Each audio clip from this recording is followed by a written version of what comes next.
Oh, my apologies.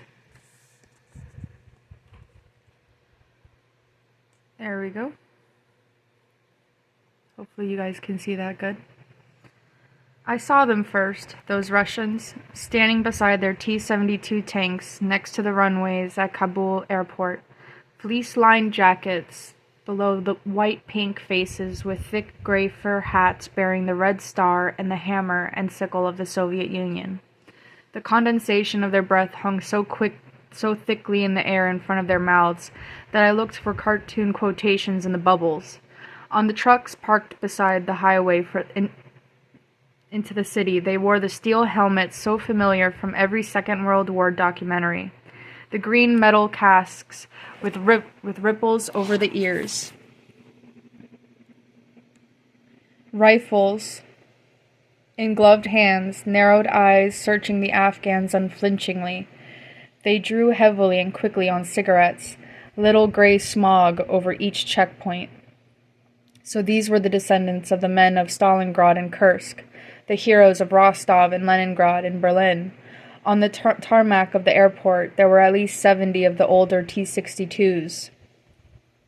The snow lay thickly over the tanks, icing sugar on cakes of iron, enough to break the teeth of any Afghan terrorist. The Soviets had invaded Afghanistan on Christmas Eve of 1979, but when I arrived 2 weeks later, their armor was still barreling down through the slush from the Amu Darya River, the Oxus of antiquity, which Edward Durand had agreed with the Russians should be the northern frontier of this frost-covered land. Save for a few isolated cities, the Soviet army appeared to have crushed all resistance.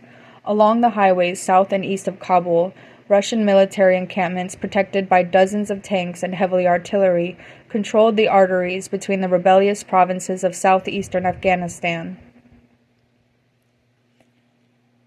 An intervention Leonid Brezhnev had called his invasion peace-loving assistance to the popular socialist government of the newly installed Afghan president Babrak Karmal. In all my life, I have never seen so many tanks.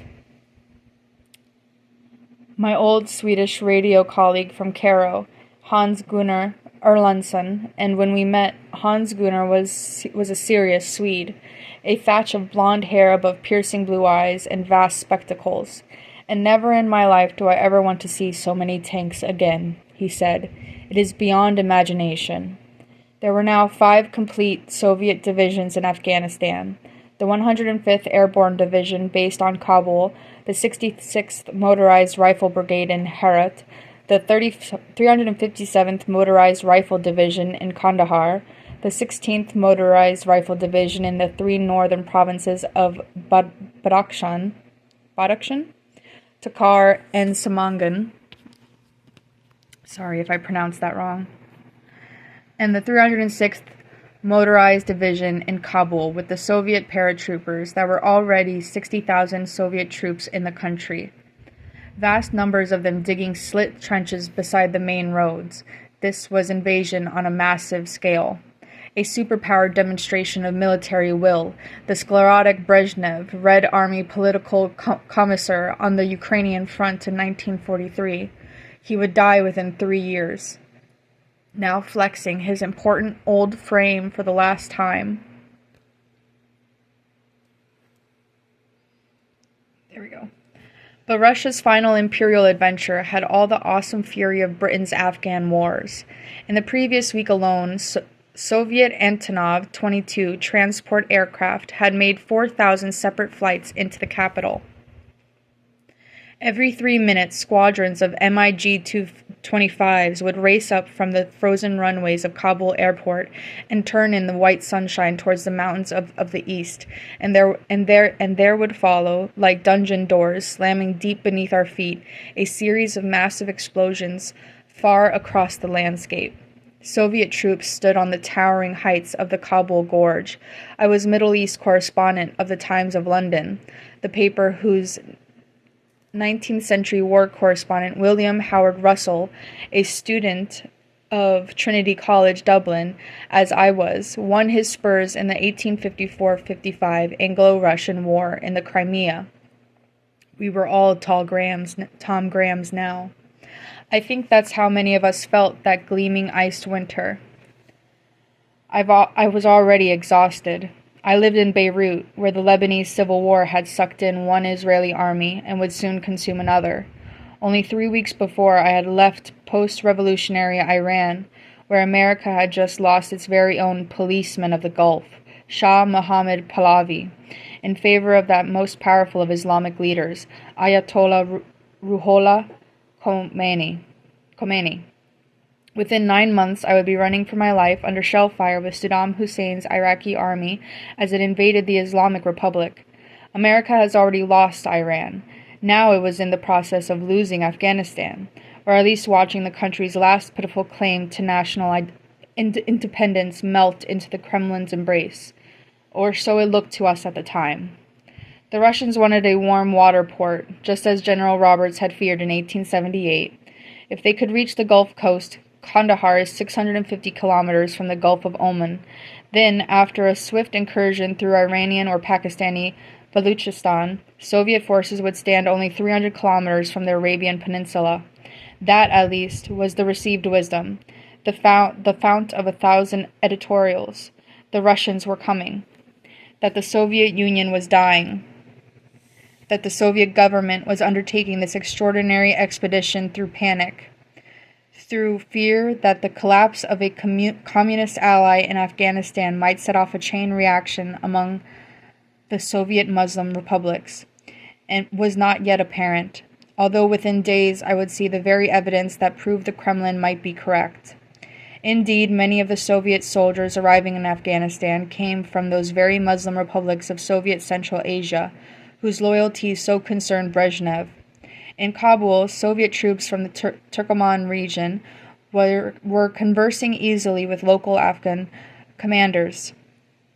The high cheekboned Asiatic features of some soldiers often suggested that their military units had been drawn from the Mongolian region. In Kabul and the villages immediately surrounding the city, no open hostility was shown towards the Soviet invaders in the daylight hours.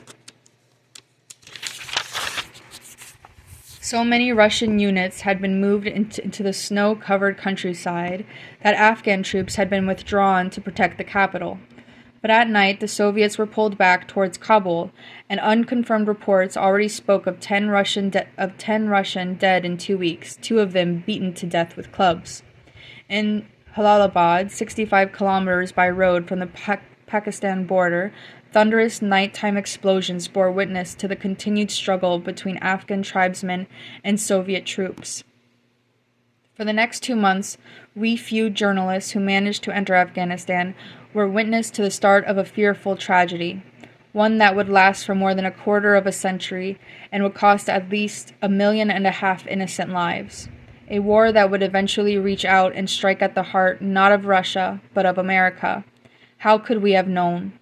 How could we have guessed that while an Islamic revolution had enveloped Iran, a far more powerful spiritual force was being nursed and suckled here amid the snows of early January 1980?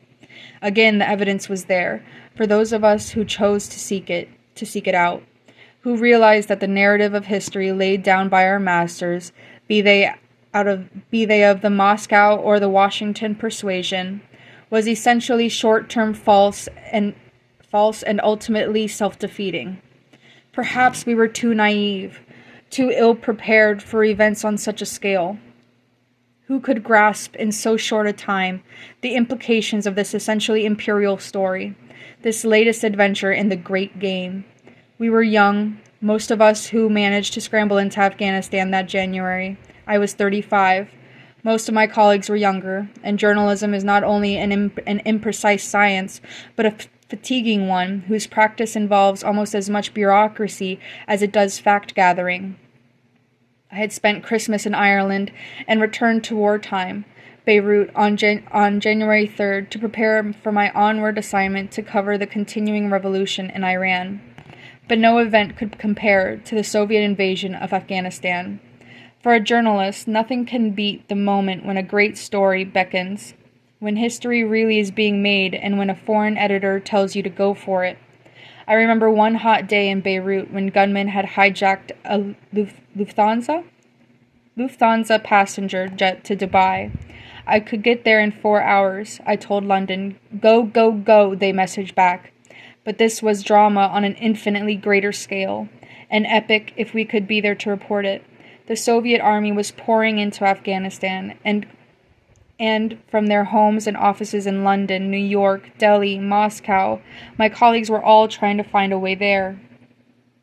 Beirut was comparatively close, but it was still more than 3,000 kilometers west of Kabul, and it was a surreal experience to drive through West Beirut's Civil War gunfire to the ticketing office of Middle East Airlines to seek the help of a Lebanese airline that now had only 12 elderly Boeing 707s and 3 jumbos to its name. Under the old travel rules, Afghanistan issued visas to all British citizens on arrival. But we had to work on the principle that with the country now a satellite of the Soviet Union, those regulations, a remnant of the days when Kabul happily lay astride the hashish tourist trail to India, would have been abandoned. Richard Wigg, then our India correspondent, was in the Pakistani capital of Islamabad. Michael Binyon was in Moscow. The Lebanese airline had conceived of a plan to get me into Afghanistan, an ingenious plot that I sent through to London on the ancient telex machines in the Beirut Associated Press Bureau, which regularly misspelled our copy. Friends in ticketing sections at Middle East Airlines have suggested we might try following. I buy single ticket to Kabul and travel in on Ariana, Afghan Airlines flight that terminates in Kabul. I wrote, this means that even if I get bounced, I will probably earn myself 12 hours or so in the city, because my flight will have terminated in Afghanistan and I can't be put back on it. Put back on it is spelled incorrectly. At the very worst, I would get bounced and could buy a ticket to Pakistan, then head for Peshawar. Grateful reply soonest so I can get MEA ticket people to work early tomorrow, Friday morning. London replied within the hour. Please go ahead with single ticket Kabul plan. The foreign desk messaged. I was already back at the MEA office when the Times sent another note. Binyon advises that Afghan embassies around the world have been instructed to issue visas, which might make things easier. This was astonishing. The Russians wanted us there. Their fraternal support for the new Karmal government and the supposedly hideous nature of his predecessor's regime was to be publicized. The Russians were coming to liberate Afghanistan.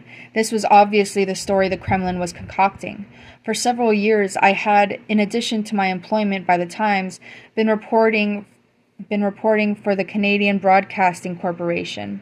I liked radio. I liked CBC's courage in letting their reporters speak their minds, in letting me go into battle with a tape recorder to tell it like it is, to report the blood and stench of wars and my own disgust at human conflict. Sue Hickey came on the telex from CBC's London office. Good luck, keep your eyes open in the back of your head, she wrote.